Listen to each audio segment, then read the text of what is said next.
en los inicios de esta actividad humana. En la antigua Grecia habían algunas monarquías y algunos regímenes mixtos donde no se pudo desarrollar ningún tipo de cultura letrada ni tampoco filosofía. Estados muy importantes en la historia griega como Macedonia, Epiro, Creta y otros menores no han conocido lo que hoy llamamos filosofía y tampoco han sido regímenes democráticos. La democracia estuvo circunscrita a ciudades-estados de la costa del mar Egeo, tanto de la costa oriental griega como de la costa occidental griega como de la oriental que hoy está en manos de Turquía. Y no hay duda, estimado público, de que ha sido en estas ciudades relativamente pequeñas donde se desarrolló una cultura favorable a la filosofía. Todas estas ciudades, Atenas en primer lugar, estaban consagradas al comercio exterior, tenían flotas navieras relativamente importantes y durante siglos vivieron de la actividad comercial. Quiero mencionar en primer lugar a Atenas, porque esta ciudad y su puerto inmediatamente colindante, el Pireo, fue el centro más importante del comercio exterior en la época clásica. Estamos hablando de la época entre los siglos VI y III antes de Cristo, y solamente con Atenas podían competir algunas ciudades como Corinto, Mileto, Halicarnaso, que han tenido una importancia algo menor en el desarrollo de la filosofía. Por lo tanto, estimado público, ya podríamos nosotros entrar a la temática propiamente dicha y me voy a basar sobre todo en el testimonio del filósofo británico Bertrand Russell, quien ha publicado una de las historias de la filosofía más conocidas, quien sostiene lo siguiente: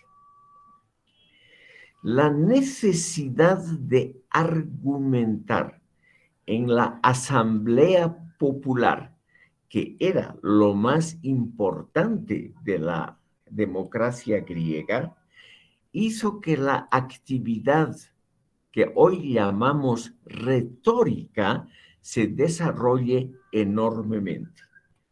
Obviamente que las asambleas populares también han sido durante toda la historia de la humanidad condicionadas por dinero, por fuerza, por demostraciones de, por ejemplo, de tiranía en la época clásica griega.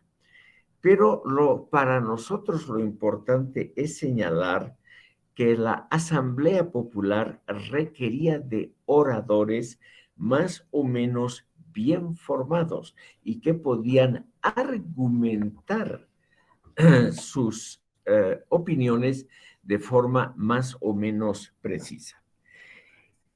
Esa argumentación, estimado público, fue obviamente conformada con la ayuda de los filósofos, en realidad de la gente pensante y de los sofistas, como vamos a ver en esta sesión.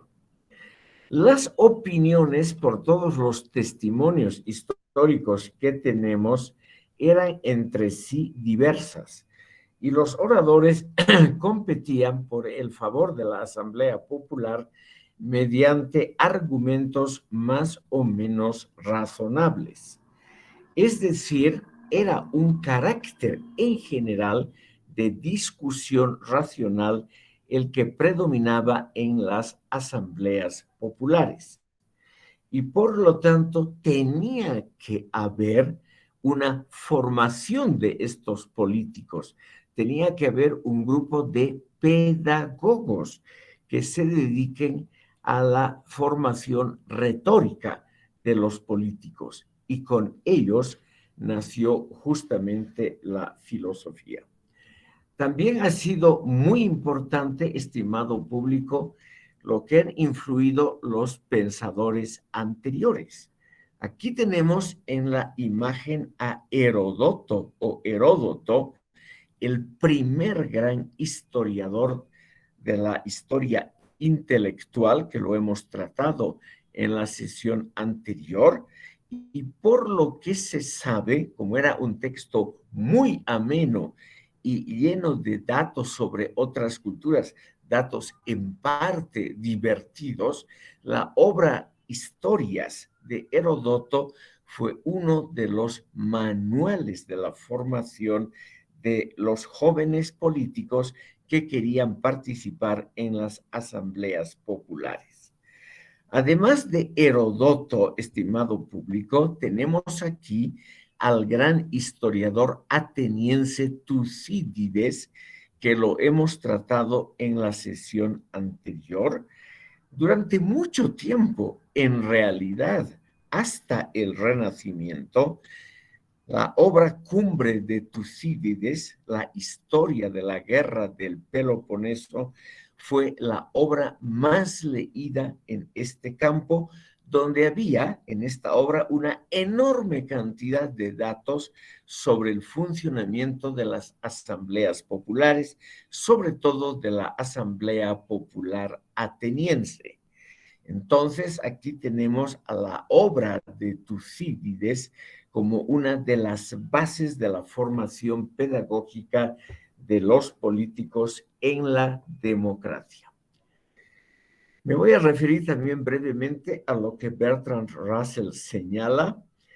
Él dice que las lecturas en las incipientes escuelas de las obras de Homero y Hesíodo ayudó a conformar un carácter racional pedagógico, a lo que se sumaba, lo cual es muy importante, la debilidad de la casta sacerdotal griega.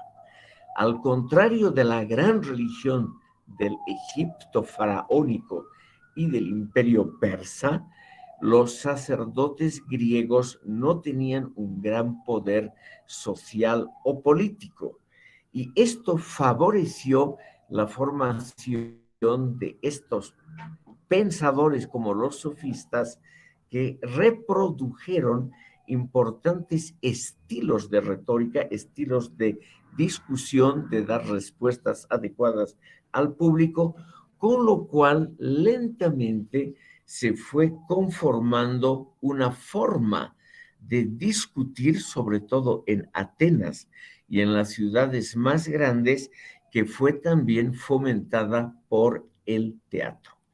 En la imagen vemos a los grandes poetas trágicos griegos, Esquilo, Sófocles y Eurípides, que fueron extremadamente populares también en una época donde no había cine, donde no habían las diversiones modernas, y donde el teatro, la tragedia y también la comedia, que no la hemos tratado porque no tiene una relación exacta con nuestro tema, la tragedia ha tenido el carácter de una formación pedagógica diferente, según Russell y otros historiadores, a la formación de gente de la administración pública de los grandes imperios de la antigüedad.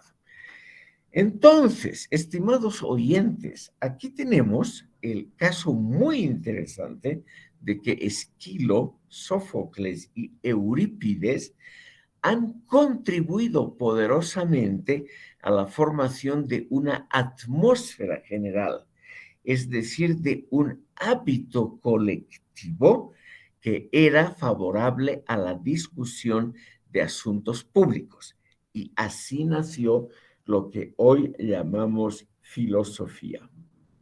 A esto hay que añadir, estimado público, la importancia de las crisis histórico-político-militares que fueron muy usuales en esta época. La historia griega ha sido una historia de permanente controversia, discusión y lucha contra el imperio más poderoso de la antigüedad, que fue el imperio persa. El imperio persa estuvo a punto de conquistar Grecia, como lo hemos visto en la sesión anterior, y los griegos derrotaron esa invasión persa y luego, un siglo después, con Alejandro Magno, rey de Macedonia, se lanzaron a la conquista militar del mundo antiguo, en lo cual tuvieron mucho éxito. Todos estos elementos, el teatro, la discusión pública, la debilidad de la casta sacerdotal, la existencia también de una especie de opinión pública que se regocijaba viendo comedias, todo ello, estimado público, ha contribuido eficazmente a la particularidad de la filosofía griega. Es decir, todo ello ha contribuido a que el pensamiento griego, según el mundo occidental, sea diferente, distinto y, ellos dicen, superior a lo que había en la esfera pública de los otros imperios de la antigüedad. Lo que es evidente es que en Egipto, en Persia, en Babilonia y Asiria, para nombrar solamente lo más cercano a Grecia, no ha habido algo similar al teatro griego. Tampoco ha habido algo similar a la profusión de la poesía griega. Aquí les quiero mostrar la imagen de una ánfora, o sea, una pieza de cerámica ateniense, donde aparecen los dos más grandes poetas griegos de la época clásica. Tenemos al centro a Safo o Sappho, la gran poeta o poetisa del amor y de la sensualidad. Ella provenía de la isla de Lesbos, tuvo también una enorme importancia en la política de la isla de Lesbos, y en ello, estimado público, reside la enorme importancia de la primera mujer. Aquí el cursor la señala a esta gran poetisa y al mismo tiempo cantante. Aquí está tocando una flauta clásica griega, que junto con Píndaro, aquí lo tenemos al gran poeta de los placeres, el gran poeta del vino y del amor, Píndaro, que juntos conformaron, según los comentaristas posteriores, una escuela de poesía muy diferente a lo que había en el mundo persa, egipcio y en general del Oriente.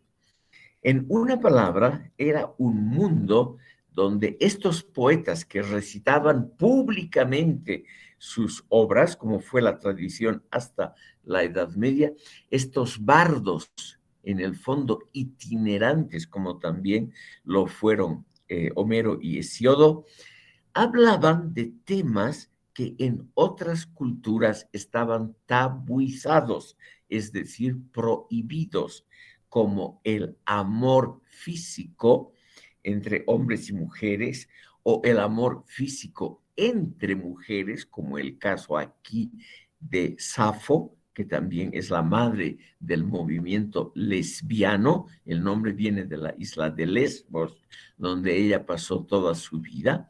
O también el mundo de los excesos, por ejemplo, de los excesos producidos por el vino y otros alcoholes, de los cuales Píndaro era el cantante preferido.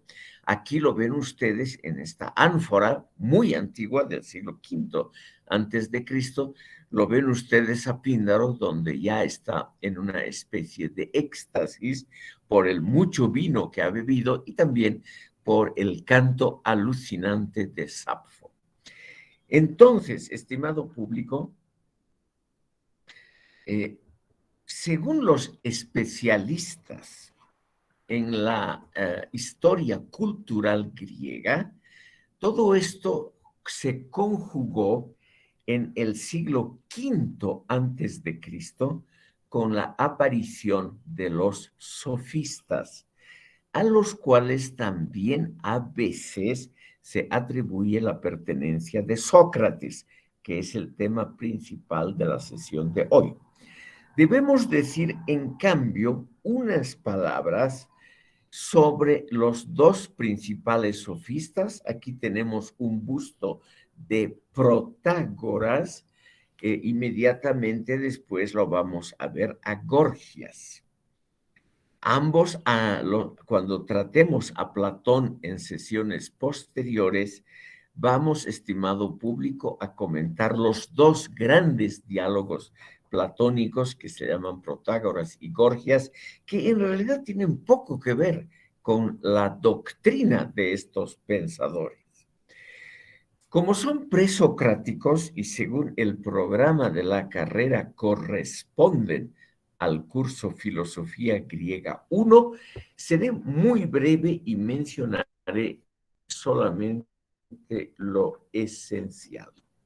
Los sofistas iniciaron una corriente de discusión pública de asuntos políticos. Esto probablemente no hubo nunca en los otros reinos de la antigüedad, donde la palabra del soberano era claramente definitiva y donde la política era una cuestión privilegiada y privada de las élites gobernantes. En Egipto, por todo lo que se sabe, y hay muchísimos testimonios que nos han quedado del Egipto faraónico, nunca ha habido una discusión pública. Por ejemplo, debemos empezar o no una guerra, debemos controlar los fondos y las actuaciones de los generales. Debemos decidir a quién declaramos la guerra y con quién cerramos la paz. Estoy nombrando temas clásicos de la discusión pública en Atenas, temas que probablemente jamás fueron tratados en Egipto, Persia, Babilonia, etc. Entonces, aquí se puede decir, estimado público, que ha habido algo como un signo distintivo de la cultura griega. Justamente los sofistas, como Protágoras y Gorgias, han tratado de establecer la discusión pública, que por ser pública tiene elementos racionales de asuntos tan importantes como la guerra, que en el mundo oriental ha sido algo absolutamente privilegiado de la casta gobernante. Entonces, estimado público, de rebote, esta atmósfera discutidora de asuntos públicos nos lleva a lo siguiente. Si uno discute públicamente si la guerra contra el imperio persa es justa o no, y si hay que controlar los gastos de los generales, tema típico de la Atenas clásica, entonces se puede pasar fácilmente al tema: ¿está bien constituida nuestra administración pública? ¿Está bien constituido nuestro sistema de controlar gastos públicos? Entonces, aquí vemos que hay un paso adelante en la puesta en duda, en cuestionamiento de las propias instituciones políticas. Y eso, estimado público, es lo que han producido estos sofistas como Protágoras y Gorgias de Leontino. Como ustedes ven por las fechas, Gorgias, que fue el que tuvo la vida más larga, vivió justamente en la época gloriosa de Atenas, en la época inmediatamente anterior a la guerra del Peloponeso. Los sofistas, esto es lo último, pero lo principal que quería decir sobre ellos, iniciaron un vuelco, una revolución en lo que podríamos llamar la filosofía elemental primigenia de los griegos. Los primeros filósofos, como Tales de Mileto, el primero de todos, se preocuparon de lo que hoy se llama filosofía natural, el origen del universo, la cosmología y temas similares. En cambio, con Protágoras y Gorgias empieza la discusión de temas centrados en dos grandes capítulos: la ética, o sea, la moral, y la política, o sea, la discusión de asuntos públicos. Al mismo tiempo, el tema tratado por estos pensadores, como es la ética política, o sea, la conjunción entre la moral individual y el asunto público, eleva al ser humano al centro del pensamiento filosófico.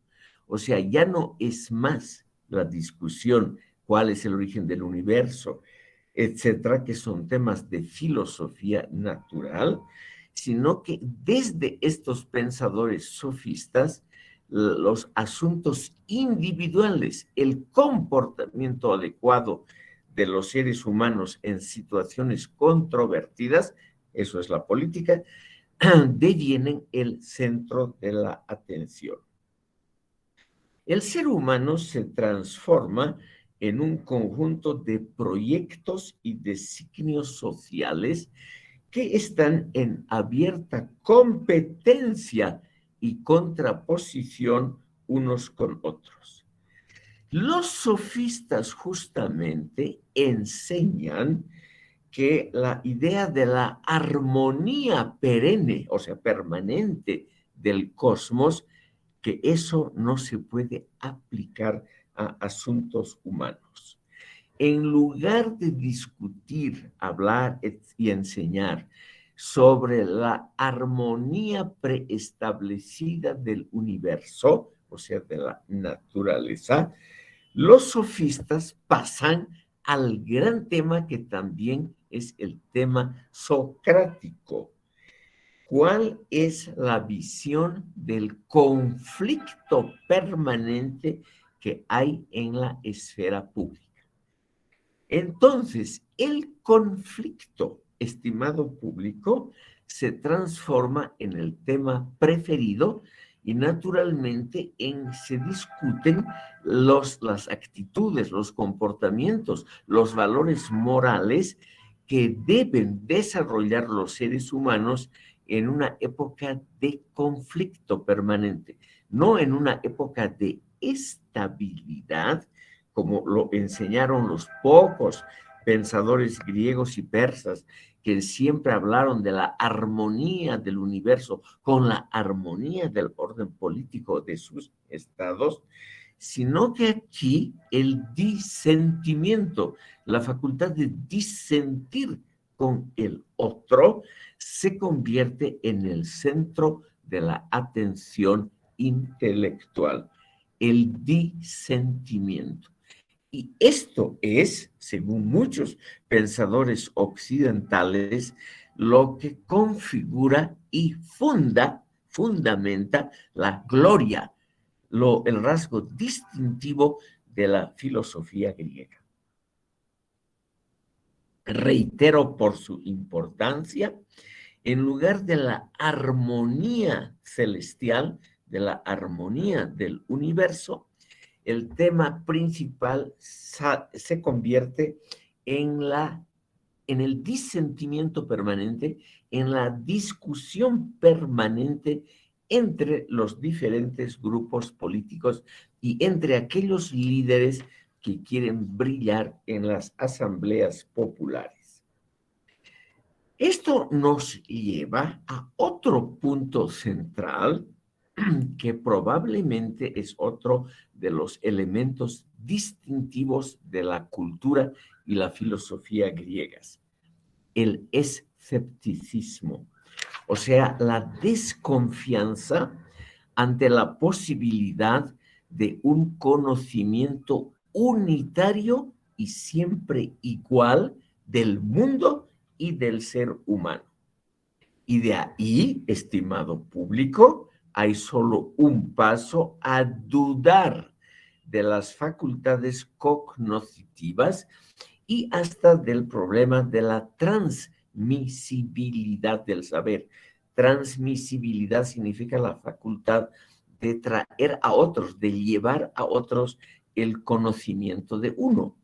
Los sofistas, gente en el fondo muy valiente, aunque también con un cierto oportunismo político que lo vamos a mencionar, los sofistas, estimado público, dieron ese paso importantísimo para el desarrollo de la filosofía y de la gnosiología, o sea, de la ciencia del conocimiento.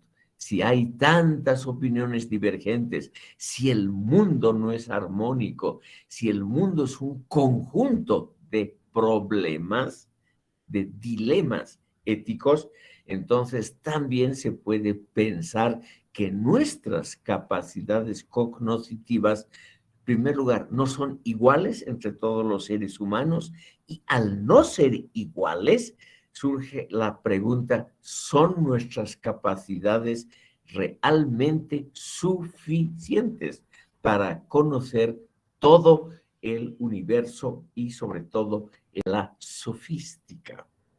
Como él dudaba de todo, vamos a ver inmediatamente después la enorme importancia de la duda sistemática, se lo alineó junto con los pensadores sofistas que eran relativistas, es decir, creían que las ideas de las personas estaban unidas a su contexto de enunciación. Los sofistas sostenían que todas las opiniones son igualmente relativas, es decir, igualmente verdaderas o falsas según la perspectiva desde las cuales se las analiza. De todas maneras, Sócrates compartió un elemento con los sofistas, la idea de que la realidad social y política no es estable. La idea, estimado público, de la inestabilidad, de la labilidad del orden social. Una idea muy diferente a lo que prevalecía en Egipto y en el mundo oriental, donde precisamente la estabilidad del reino, por ejemplo, de los faraones o de los grandes reyes persas, era materia dogmática. En el imperio persa nadie en su sano juicio hubiera dudado de la estabilidad del imperio, de la antigüedad del mismo, lo mismo en Egipto. En cambio, los sofistas y Sócrates instauran la idea de que la realidad social no es estable, que el cambio es lo usual, no la permanencia, sino el cambio. Entonces, aquí tenemos un juego muy interesante entre esos dos conceptos elementales, mientras los imperios orientales, sin excepción, estimado público, establecieron la idea de la permanencia, de la estabilidad del propio sistema, de la estabilidad del mundo y obviamente del panteón de sus dioses.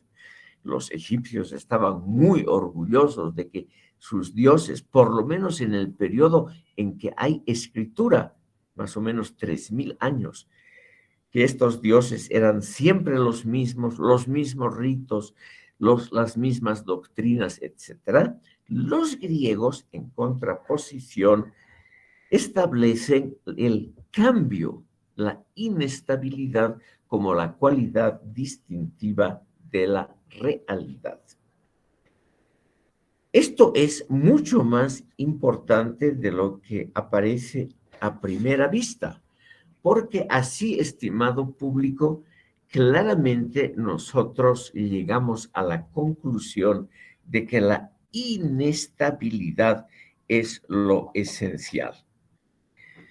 Quiero aquí mostrarles justamente un mapa político de la época de los sofistas y cuando se inicia la actuación de Sócrates.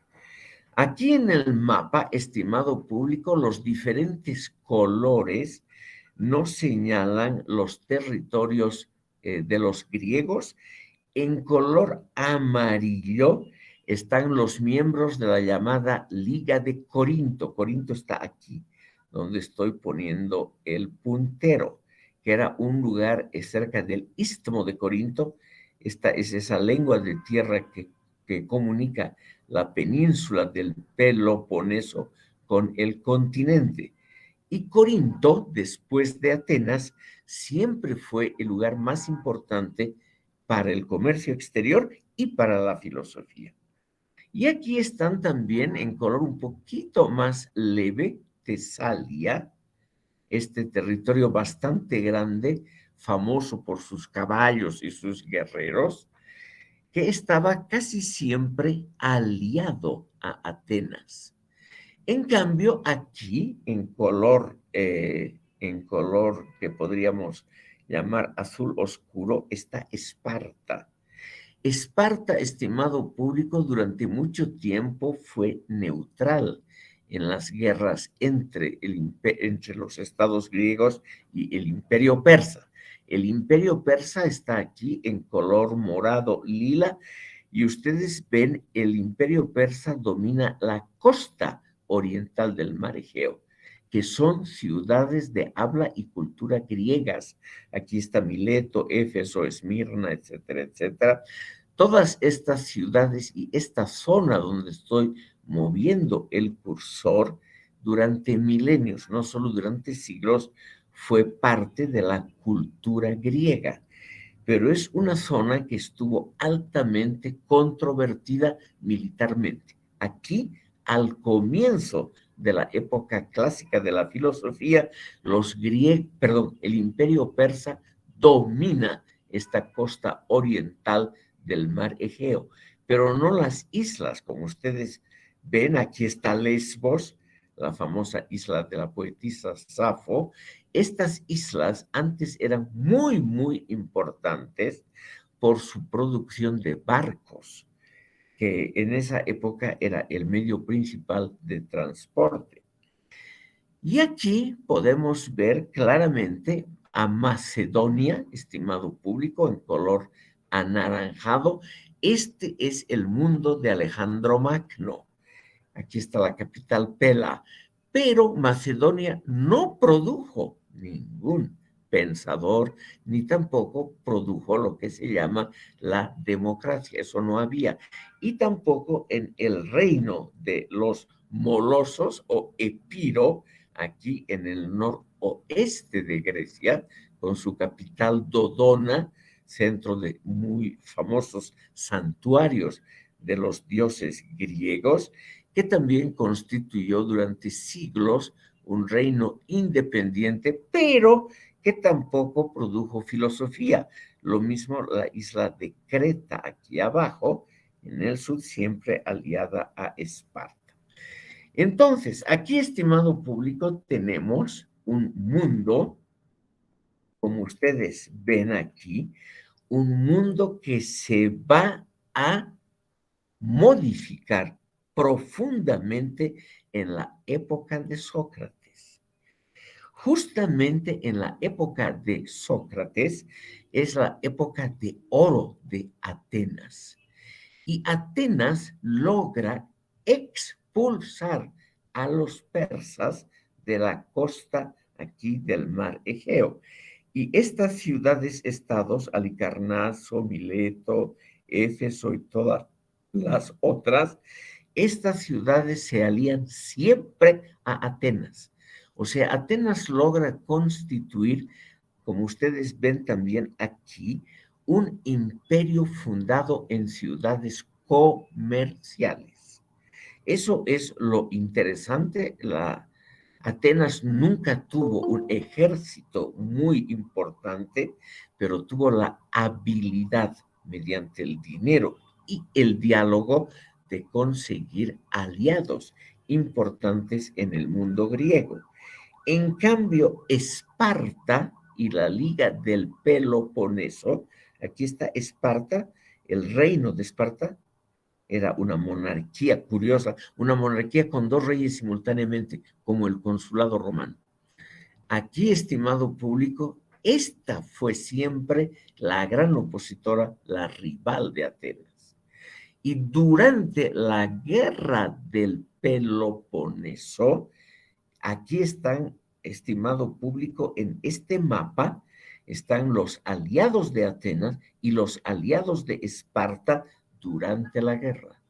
En esta guerra del Peloponeso, que es muy importante para comprender a Sócrates y a Platón, Esparta vence. O sea, Esparta logra dominar a Atenas, ocupa durante un breve tiempo militarmente Atenas, instituye un régimen político. Vamos a ver que eso tiene una importancia decisiva en la vida personal de Sócrates y rompe el poderío de Atenas, pero no dura mucho, estimado público. Inmediatamente después, Macedonia, este reino aquí, grande, poderoso, absolutamente indiferente a la filosofía, este reino logra unir bajo su égida a los griegos y este reino de Macedonia es el que derrota al imperio persa. Pero no nos adelantaremos y veremos, estimado público, algo del papel fundamental de Sócrates en la conformación de la filosofía. Sócrates nunca se alejó mucho de Atenas. Sócrates vivió, estimado público, entre 470 y 399 antes de Cristo. Los datos son algo imprecisos porque en esa época no habían registros como ahora. Este mapa nos muestra el pequeño mundo de Sócrates. Él, estimado público, durante toda su vida se dedicó a pasear dentro de las murallas de la ciudad. En la línea negra aquí nos muestra las murallas y aquí esta cosa amurallada es el camino al Pireo, al puerto, que estaba protegido por dos murallas, estas dos murallas muy grandes, que impedían que otra potencia pueda conquistar. Durante mucho tiempo sirvió, los espartanos lograron tomar estas murallas. Pero yo quiero muy brevemente relatarles a ustedes lo siguiente. El mundo griego, sobre todo el mundo de las ciudades, estados, era muy diferente al ámbito público de Egipto y de Persia.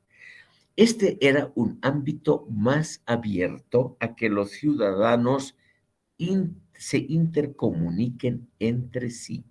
Por eso aquí, prácticamente en el centro de Atenas, está el ágora.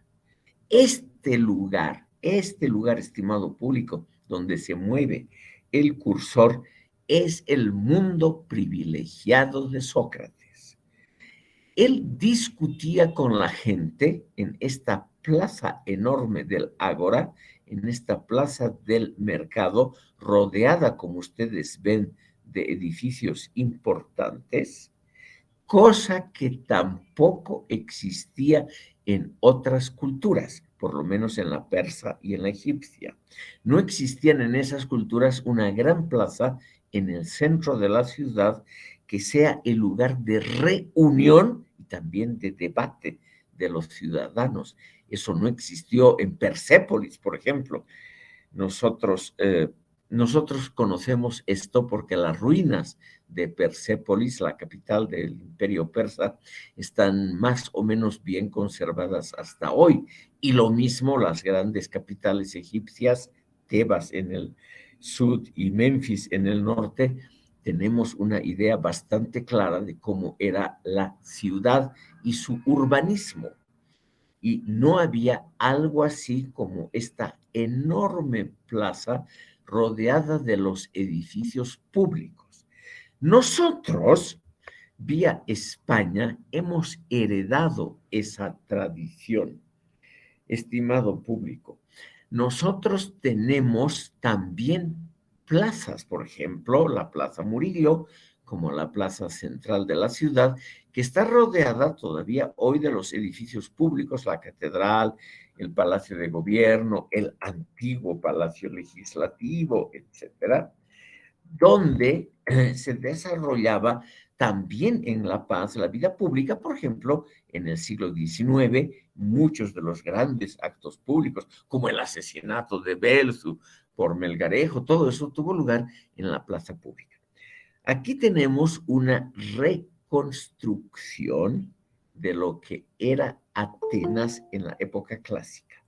Ustedes ven aquí está la Acrópolis, esta colina, no muy alta, pero de todas maneras dominante, esta colina donde está el templo principal, que es el Partenón, que aquí se lo ves, donde está aquí el cursor, los templos menores y la gran estatua de Palas Atenea, la diosa protectora y patrona de la ciudad. Y aquí vemos las murallas de Atenas. Las murallas, estimado público, perdieron muy rápidamente su capacidad defensiva porque la ciudad, muy exitosa en el comercio, etcétera, multiplicó rápidamente su población y, como ven ustedes aquí, se llenó de casas y documentos, como se decía antes, extramuros, o sea, fuera de la muralla de la ciudad. Esta es la muralla y esta es la parte nueva de Atenas. Ven ustedes edificios importantes, templos, estatuas, aquí el puente sobre el río. Era muy, muy importante Atenas en la antigüedad. Y aquí está la parte antigua de Atenas. Y, estimado público, podemos imaginarnos que el ágora estaba más o menos en este lugar, en este lugar. El ágora donde Sócrates impartía sus enseñanzas y discutía con la gente. ¿Por qué les muestro estos planos y estos cuadros de Atenas, estimado público? Simplemente porque todos los historiadores de la filosofía, etcétera, nos muestran la diferencia que existe entre una ciudad griega y una ciudad oriental, que era lo normal en la cultura del mundo entero. Esta es una cultura dedicada mucho más al asunto público. Eso es lo esencial, estimado público. Ustedes ven aquí es el plano de la Acrópolis. Esta es la Acrópolis, lo que está punteado es la colina, los límites de la colina, donde también había mucha actividad pública. No solamente estaba el templo principal, que es el Partenón, sino que aquí, donde está moviéndose el cursor, había un espacio público muy importante entre el altar, perdón, aquí donde está el altar de Palas Atenea, aquí este punto, aquí estaba la enorme estatua. Y aquí estaba la pinacoteca, que ya había en esa época una colección pública de obras de arte. Eso es también un rasgo distintivo de esta cultura griega en diferencia a otras. Los propileos es la entrada y esta explanada aquí también los ciudadanos se reunían para discutir después de haber hecho ofrendas o después de haber rezado en los templos, por ejemplo, aquí el santuario de Panteón, un dios hoy olvidado, pero en esa época muy conocido, etcétera. Y aquí está, fuera de la ciudad, perdón, fuera de los límites de la Acrópolis, fuera de la Acrópolis, lo que había de monumentos más importantes, aquí está el teatro, estimado público. Ven ustedes, en la forma de un anfiteatro, que era el nombre griego. Y aquí está el Odeón, una institución pedagógica.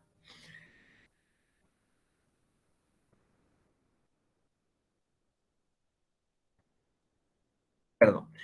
Entonces, este mundo, estimado público, es, como les decía, repetidas veces, un mundo que tiene su especificidad, o sea, mucha importancia a lugares públicos donde los ciudadanos podían reunirse a discutir asuntos que concernían a todos. Esto era realmente impensable en otras culturas y de lo cual los griegos están extraordinariamente orgullosos hasta hoy. Para explicar a ustedes la especificidad de Sócrates, su lugar excepcional en el mundo de la cultura occidental, quiero referirme a dos obras de la filosofía alemana del siglo XX que se han preocupado de esta temática y que puede ser que ustedes tengan algún interés por estas obras. En primer lugar, aquí tenemos al filósofo Karl Jaspers. Se escribe muy fácilmente Jaspers, Jaspers. El filósofo Karl Jaspers publicó una de sus obras fundamentales que se llama Los hombres determinantes. Dos puntos, Sócrates, Buda, Confucio y Jesús. Como la obra creo que no está traducida al castellano, no la he puesto en la bibliografía. Pero es muy importante porque él, que era un gran pedagogo, o sea, uno que sabía explicar la filosofía a oyentes de manera muy agradable, muy amena y al mismo tiempo muy exacta, Jaspers, estimado público, ha determinado que Sócrates ha sido la figura más importante de la cultura occidental. No por haberla predeterminado, sino por ser el representante, el símbolo de la cultura occidental.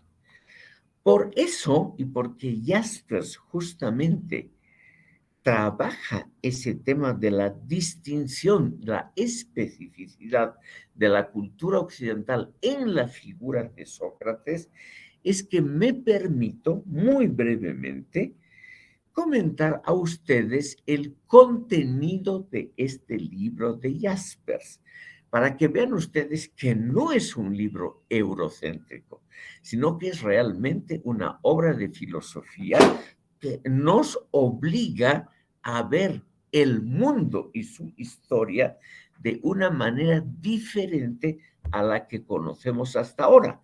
Y esta manera diferente, estimado público, no es eurocéntrica. Van a ver ustedes en pocos minutos cómo Jaspers cree que ha habido esas cuatro figuras que son, según él, símbolos, representaciones exactas de la cultura del mundo y cómo la cultura del mundo puede diferenciarse de acuerdo a unos parámetros muy interesantes, todos válidos entre sí. No es así, estimado público, como puede sugerir el título, que Sócrates está contrapuesto positivamente a Buda, Confucio y Jesús. De ninguna manera. Simplemente Jaspers muestra la especificidad de Sócrates con respecto a las otras culturas mundiales simbolizadas por Jesucristo, Confucio y Buda. Permítanme exponer muy brevemente este tema, porque aquí vamos en pocos minutos a ver, digamos, la filosofía más interesante que nos muestra la especificidad de Sócrates. Según Jaspers, lo que distingue a Sócrates de todos los otros pensadores hasta ese momento y que lo distingue de todas las otras culturas mundiales en su momento, en el siglo IV antes de Cristo, es que Sócrates se dirigió exclusivamente a seres individuales. Eso lo vamos a ver con algún detalle al estudiar en las próximas sesiones los diálogos platónicos. En ellos, Sócrates es el personaje principal, no es el Sócrates histórico, o sea, el Sócrates real, es el Sócrates ficticio que ha construido Platón en sus diálogos, pero que se acerca al Sócrates real. Y este Sócrates, tanto en los diálogos platónicos como por lo que se sabe de otras fuentes que voy a nombrar ahora mismo, era una persona que nunca discutía con una masa, con un conjunto de personas. El estimado público siempre hablaba, conversaba y debatía con personas individuales y, como se ven en los diálogos platónicos, con tipos individualizables que no se confundían unos con otros. Entonces, al contrario de los profetas del Antiguo Testamento, al contrario de los sacerdotes egipcios y al contrario de los grandes militares persas, lo mismo vale para Babilonia, Siria, posiblemente para todas las otras culturas, Sócrates nunca arengó a una masa, así sea de discípulos. Nunca dio un discurso al público en general, sino que él enfatizó el valor del individuo, hablando uno por uno con personajes, todos históricos, con personajes, estimado público, que tenían signos distintivos de individualidad. Ese es el primer rasgo. O sea, una tendencia muy clara individualista en contraposición a las tendencias colectivistas de casi todo el mundo ajeno a Atenas, ajeno a Sócrates. Jaspers, un hombre muy culto, menciona, por ejemplo, cómo eran las escuelas de escribas en Egipto, cómo los militares arengaban a las tropas en el imperio persa, que eran las actividades públicas más importantes.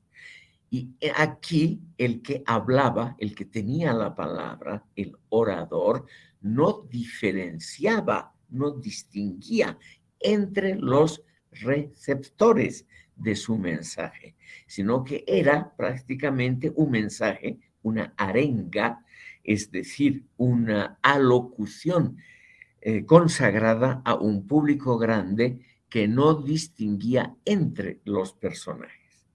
Ustedes naturalmente pueden argumentar en contra diciendo que lo mismo ocurría en Grecia, cuando un militar arengaba, es decir, hacía la alocución a los soldados antes de la batalla, también se dirigía a un público indistinto, es decir, a un público que no respetaba las individualidades. Eso es verdad. Pero el punto que pone Jaspers digamos que enfatiza este pensador alemán, es que la distinción, o sea, el factor que distingue a Sócrates de todos los otros grandes pensadores del momento es que él nunca habló a un grupo, sino que siempre se dirigió a una persona considerando sus cualidades personales. Vamos a ver en los famosos diálogos que tienen que ver con la valentía o la piedad o la justicia, vamos a ver que en estos diálogos Sócrates elige a sus interlocutores precisamente por el conocimiento específico que podían tener estos en sus campos respectivos.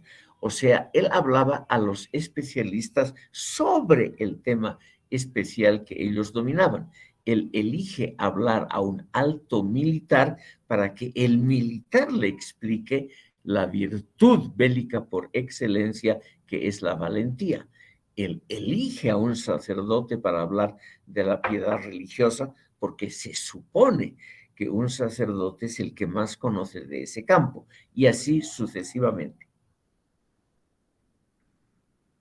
En una palabra, es el respeto a la individualidad lo que distingue la enseñanza de Sócrates de los otros, de los otros pensadores en culturas ajenas.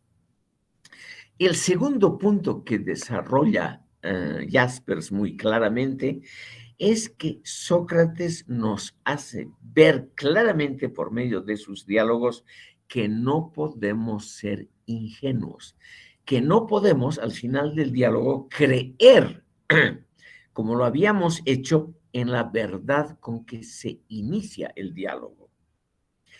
Sócrates nos hace ver, según Jaspers, claramente la imposibilidad de argumentar racionalmente hasta el final defendiendo dogmáticamente una posición. Nos muestra, en una palabra, las incongruencias de toda argumentación. O sea, en palabras de Jaspers, no podemos, después de Sócrates, volver a la ingenuidad de creer que hay una opinión siempre válida sobre un asunto. O sea, es la despedida, el adiós a la ingenuidad del pensamiento simple. Ese es, según Jaspers, el gran aporte de Sócrates. Los grandes diálogos sobre las virtudes, como los ya mencionados sobre la piedad, la valentía, etcétera, son diálogos que terminan sin una definición de lo que es la piedad o la valentía. Son diálogos aporéticos. Una aporía, palabra que la vamos a utilizar ampliamente en el curso, una aporía es en el sentido original un callejón sin salida, un callejón con entrada, pero sin salida.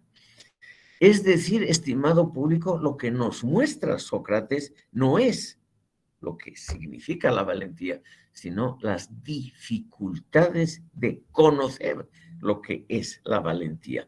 Es decir, él nos muestra el proceso cognitivo y sus dificultades. Eso sería lo interesante.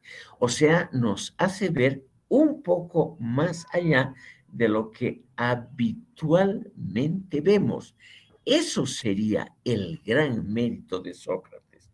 No el describirnos dogmáticamente qué es la valentía, qué es la democracia o cualquier cosa así, es decir, contra el mundo de las definiciones, que es el mundo clásico de la escolástica, sino el mundo del cuestionamiento permanente. Un cuestionamiento que no nos dice claramente qué es lo bueno, qué es lo positivo, sino que nos muestra el posible camino a lo bueno, a lo positivo, a la virtud. La virtud, entonces, no es, estimado público, como se cree normalmente, el actuar bien, sino la virtud es aprender a conocer. Y aprender a conocer es aprender a dudar. Entonces, en lugar del mundo clásico, que es un mundo de certidumbres, cuando los sacerdotes egipcios decían algo dogmático, es decir, algo definitivo sobre sus dioses, no ponían dudas, sino que establecían certezas. Lo mismo en todo el mundo conocido. En cambio, aquí, según Jaspers y según varios pensadores, estamos por primera vez en la historia universal ante alguien que enfatiza el valor supremo, reitero, no el valor ocasional, sino el valor permanente y supremo del cuestionamiento, de la duda, de la interrogación. En lugar de ser el mundo de las respuestas claras, el mundo de las certidumbres que nos tranquilizan, el mundo de las certezas que nos orientan, aquí tenemos a un pensador que nos muestra el difícil camino, el camino lleno de dificultades hacia un posible conocimiento de un fenómeno. O sea, Sócrates es, estimado público, el primero que nos presenta un ámbito problemático como si ese ámbito problemático fuese el campo preferencial de la filosofía. O sea, la filosofía ya no es más, a partir de Sócrates, el campo de definiciones y verdades sobre tal o cual asunto, sino que es el ámbito del debate permanente, el campo de la duda, el campo de la interrogación sobre lo que queremos saber. Por eso es la singularidad de Sócrates, según Jaspers, y cómo Sócrates instituye algo que luego es extraordinariamente exitoso, porque el dudar, el experimentar, el cuestionar, nos han llevado en el mundo occidental al experimento permanente, es decir, a buscar soluciones que no estaban dadas antes y que solamente aparecen después de un recorrido mediante una serie de fracasos relativos. Ese mundo, según Jaspers, es el que ha llevado en Occidente a la ciencia y es el que ha llevado vía la ciencia a las invenciones tecnológicas basadas en la ciencia. Y la tecnología en misma es aquella basada en el perfeccionamiento permanente de sus productos. La buena tecnología es aquella que no se cansa, perdón, que no reside en un solo conocimiento, que no permanece en algo alcanzado exitosamente, sino que siempre trata de perfeccionar lo que se ha producido. Según Jaspers y según muchos pensadores, el mundo occidental y el éxito del mundo basado en de este mundo basado en la ciencia y la tecnología tiene como presupuesto indispensable, es decir, como precondición indispensable el que alguien haya abierto la filosofía, el pensamiento, es decir, nuestras capacidades intelectuales a la duda y al cuestionamiento, no a verdades dogmáticas que pueden ser referidas fácilmente. Por eso, estimado público, es que no puede referirse fácilmente cuál es la doctrina de Sócrates, porque no hay esa doctrina. no puede referirse fácilmente y decir qué enseñó Sócrates, porque Sócrates solamente nos enseñó a dudar. No puede ser referida como una doctrina, es decir, un conjunto de principios y de afirmaciones sobre tal o cual tema. Por ello es que no podemos decir la doctrina de Sócrates consta del punto A, B, C, como se puede decir de otros pensadores.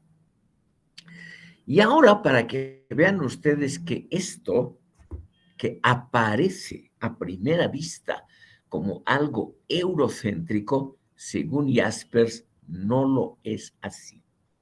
Porque los otros personajes simbolizan puntos de vista tan importantes como el cuestionamiento. Dicho en palabras más simples, el ser humano no solo quiere conocer y saber más, para eso el método socrático es lo mejor. El ser humano también quiere ser feliz, quiere vivir bien. El ser humano quiere también estar más o menos unido, llevarse bien con una comunidad. Y eso no enseña Sócrates. Eso, estimado público, según Jaspers, es el gran mérito de los otros pensadores que solamente los vamos a mencionar aquí muy rápidamente. Porque Confucio es una doctrina interesante y determinante, según Jaspers, para una gran parte del mundo. Porque Confucio, que vivió más o menos en la misma época de Sócrates, o tal vez un poco anterior, tal vez en el siglo V antes de Cristo, Confucio nos enseña el valor de la integración en la tradición preexistente y en las funciones estatales, sociales que ya se han dado en la sociedad. Una integración que tiene que ser según principios éticos. No hay que valerse del Estado, según Confucio, para hacerse rico y perjudicar a los otros. Tiene que ser una integración racional. Pero aquí Confucio nos enseña el valor, justamente el valor importantísimo para la vida social de valores aceptados por todos o por casi todos porque provienen de una tradición que tiene sus elementos racionales y aceptables. Confucio lo que hace, según Jaspers, es mostrarnos que la religión antigua tiene su enorme valor como función social integradora. Y nos muestra además Confucio, según Jaspers, que el ser humano no puede vivir solo, no puede vivir teniendo razón él mismo, sino que el ser humano necesita de una integración en circuitos sociales, como la familia. Entonces, la teoría confuciana, que es una teoría de respeto a los mayores, a la familia, a la tradición de la familia paterna, etcétera, etcétera, nos muestra la extrema importancia de que el ser humano se integre, es decir, se intercale adecuadamente en una tradición preexistente. La teoría de Confucio, nos dice Jaspers, es entonces importante porque nos muestra que el ser humano no puede ser feliz solo discutiendo y teniendo razón él individualmente, sino que el ser humano necesita de la vida en conjunto con la sociedad. Y eso se consigue solamente haciendo concesiones, integrándose, aceptando la tradición. Entonces, la aceptación racional, no cualquier aceptación, la aceptación racional y moral de, de los códigos éticos, la aceptación de un orden político preexistente, que puede ser naturalmente reformado, mejorado. Confucio se abría todas esas posibilidades. Pero eso es lo importante, que el ser humano sepa vivir en conjunción con los otros. Ese sería el aporte indispensable de Confucio. Tenemos que vivir, estimado público, en conjunción con otros. Y eso siempre significa hacer concesiones al otro, reconocer que el otro pueda tener razón y admitir el error propio. El otro gran aporte, según Jaspers, es el de Buda, Siddhartha Gautama, el iluminado, es decir, el Buda, es más o menos contemporáneo de Confucio, más o menos del comienzo de la filosofía griega, o sea, el siglo V antes de Cristo. Buda nos muestra otra posibilidad igualmente válida de pensar. El budismo, según Jaspers, es aquella filosofía extremadamente iluminada que nos indica que nosotros, los seres humanos, somos siempre infelices porque siempre queremos algo, deseamos algo más, anhelamos mejorar, anhelamos tener más, anhelamos conocer más. El hombre feliz, según Buda, es el hombre iluminado que renuncia a la riqueza, al placer y también a la máxima pretensión, la más peligrosa, que es querer saber siempre más. Esa es la base de la infelicidad. Esa, estimado público, es el fundamento de que nunca estemos contentos. Estaremos contentos cuando renunciemos precisamente a saber más, cuando renunciemos a querer dominar el mundo. Este es el budismo original, no tiene nada que ver con el budismo posterior, con el budismo que existe hoy en gran parte del Asia.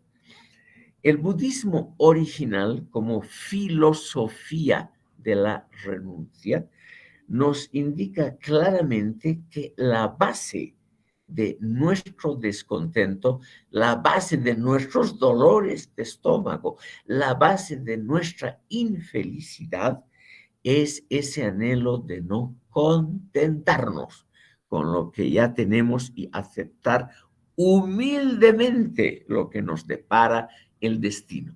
Es la filosofía de la renuncia y del contentamiento con lo poco, que naturalmente la mayoría de nosotros no podemos aceptar.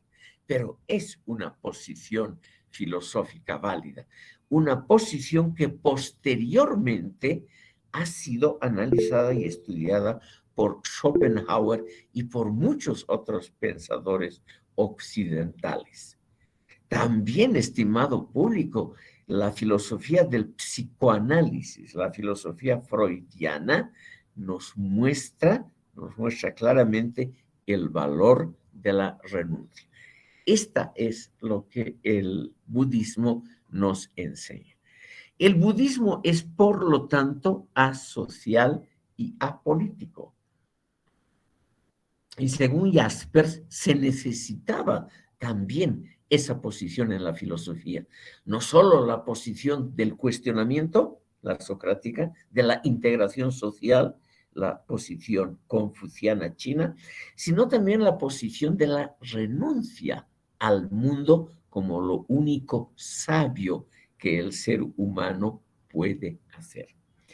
Esta posición es apolítica en el sentido, estimado público, de que no se interesa por cuestionar, como Sócrates, ni como Confucio, de mejorar al ser humano integrado en sociedad.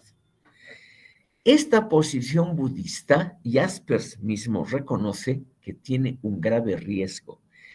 Es apolítica en el sentido de no interesarse por la constitución de los asuntos públicos racionalmente y por ello abre la puerta a cualquier dictadura. Como no se interesa por el mundo sociopolítico, entonces el budismo lamentablemente es indiferente a que hayan dictaduras o no.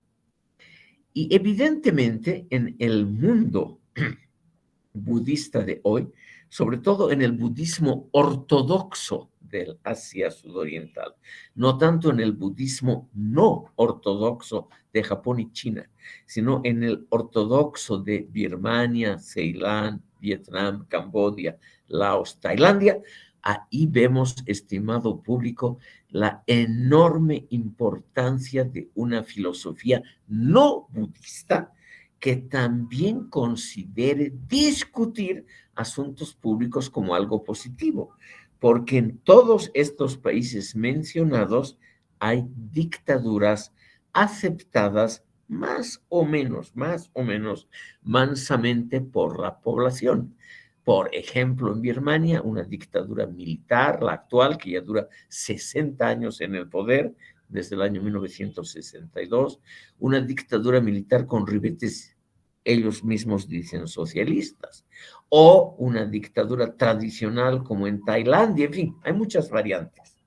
Y el problema del budismo es precisamente eso, el hecho de que el budismo se dedica lamentablemente a esa apoliticidad, a esa renuncia a los asuntos mundanos que puede tener realmente consecuencias graves.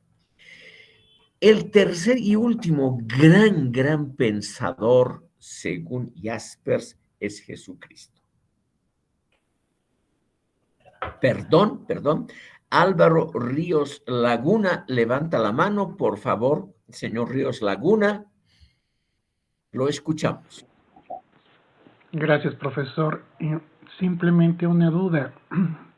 Dígame. Cuando usted decía que Sócrates nos aporta precisamente la duda, no la certeza, sí. ¿Se refiere a la mayéutica socrática? Es decir, que a través del diálogo, del intercambio de criterios, uno se va acercando más a la verdad, pero nunca llega a conocer la verdad absoluta. Exactamente. Vamos a ver, después de la pausa, vamos a ver unos detalles sobre la vida de Sócrates y vamos a ver la mayéutica como método. Inmediatamente después de la pausa vamos a tratar ese tema. Seguiremos por cuestiones de tiempo con el cuarto gran pensador que, según Jaspers, simboliza una de las posibilidades de la filosofía. Y esa es la filosofía del amor incondicional. Y ese amor incondicional habría sido predicado por Jesucristo y estaría contenido en los evangelios en forma que podríamos llamar dogmática.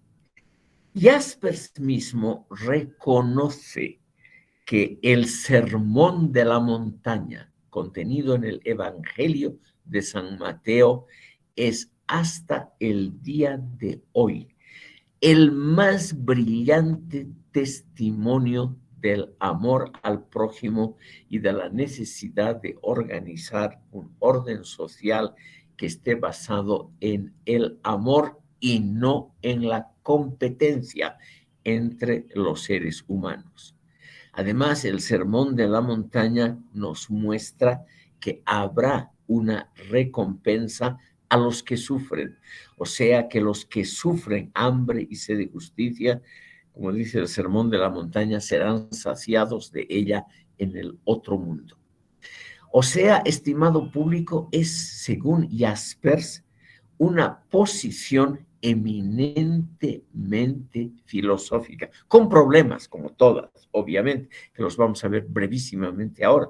Pero el cristianismo primitivo y la doctrina original de Jesucristo sería una doctrina de la no resistencia al mal, que se personifica en la famosa frase de Jesucristo: si te pegan en una mejilla, en lugar de contestar al adversario, ofrece la otra mejilla. Es decir, una actitud de pasividad, de no beligerancia, no agresividad, como la mejor muestra de humanidad, una humanidad basada en el perdón al prójimo, cosa, estimado público, que todos nosotros no hacemos fácilmente. ¿Quién perdona fácilmente una ofensa, por más pequeña que sea? ¿Quién perdona una opinión ajena que no gusta? Eso es muy difícil de que ocurra. Pero es una posición filosófica, según Jaspers, extremadamente importante. Necesitamos una filosofía del amor incondicional, del amor como la base absoluta, absoluta de nuestro entendimiento con los otros. Como está también, según Jaspers, es significado en la escena con María Magdalena.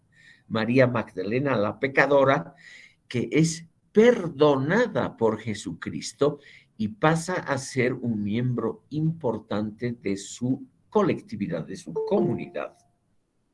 Ese perdón a María Magdalena, estimado público, esa idea de que hay que perdonar el pecado del prójimo, esa idea, según Jaspers, es filosóficamente fundamental.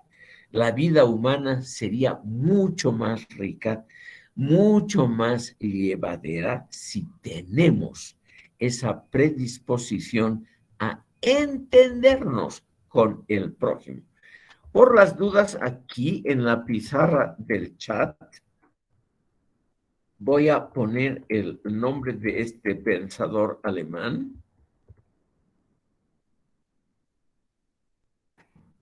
Y inmediatamente después, estimado público, vamos a poner lo que sigue.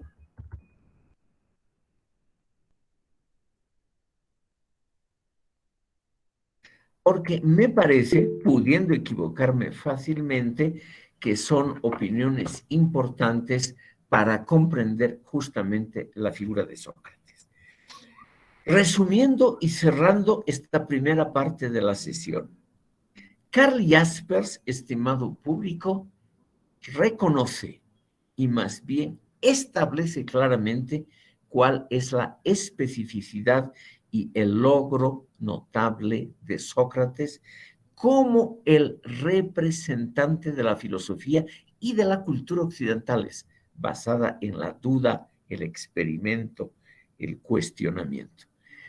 Pero ese sistema, aunque sea exitoso, y no hay duda que la cultura occidental ha sido muy exitosa a nivel histórico, no hay duda, nos dice Jaspers, que el ser humano no siempre puede vivir del éxito, sino que el ser humano necesita también el amor incondicional, el que predicó Jesucristo, necesita la integración en un orden social preestablecido, como lo enseñó Confucio, y a veces necesita la renuncia a nuestras ambiciones, como lo predicó Gautama Buda, o sea, la renuncia a aquello que nos puede causar dolor. En una palabra, estimado público, Sócrates ha sido esencial para la cultura occidental. Pero esa cultura no es la última palabra, porque esa cultura occidental no nos brinda la integración social, el amor incondicional y la renuncia, que a veces también son esenciales para una convivencia razonable entre los seres humanos. Entonces, en una sola palabra, Sócrates es extraordinariamente importante es realmente el símbolo de la filosofía y cultura occidentales, pero esa cultura no es la última palabra en la constitución de un orden razonable. Como son las 12 en punto, aquí, estimado público, hacemos la pausa y después seguimos con algunos detalles biográficos y con el método socrático. Profe, Hasta 10 una minutos. consulta. Por favor, siga usted. Gracias, profesor. Ah, en esta descripción que nos plantea de Jaspers y Sí, nos emplea estos cuatro pensadores por separado, no sé si sí. Jaspers hace una unificación o una unificación al final, considerando que los cuatro nos han constituido, o estos cuatro pensamientos nos constituyen como sociedad y como personas, y que en algunas culturas o como personas simplemente se muestran con más énfasis una u otra. Entonces, no sé Claro, si claro, hay es ese así. pensamiento o Sí. Jaspers continúa con ese pensamiento, desarrolla aquello, hay otros pensadores, y ¿qué opina usted al respecto? Claro, lo que hace Jaspers el libro el libro es al mismo tiempo una introducción a la filosofía. El libro fue publicado póstumamente en 1975 con el título Los seres humanos determinantes de la filosofía, pero la obra de Jaspers, que era de origen psicólogo, es una muy interesante obra que nos muestra la necesidad de evitar el dogmatismo y de combinar filosofías entre sí. Es decir, él es el gran pensador del eclecticismo. Él es, como ustedes tal vez saben, junto con Heidegger, la gran figura del existencialismo alemán. Pero el existencialismo de Jaspers es un existencialismo muy moderado, un existencialismo que conversaba con otras culturas e ideas, además un existencialismo claramente político. Jaspers tuvo una participación política muy importante en Alemania. El último libro que él mismo publicó fue una crítica muy severa del mundo basado en el egoísmo del capitalismo, él siendo enemigo del mundo socialista, pero él reconoció que ese mundo realmente también tenía sus problemas. Vamos a tratar, señor Sotomayor, esta temática hacia el final de la segunda parte de esta sesión. Le ruego un minuto de espera. Vamos a tratar este tema. 10 minutos de pausa. Gracias, profesor.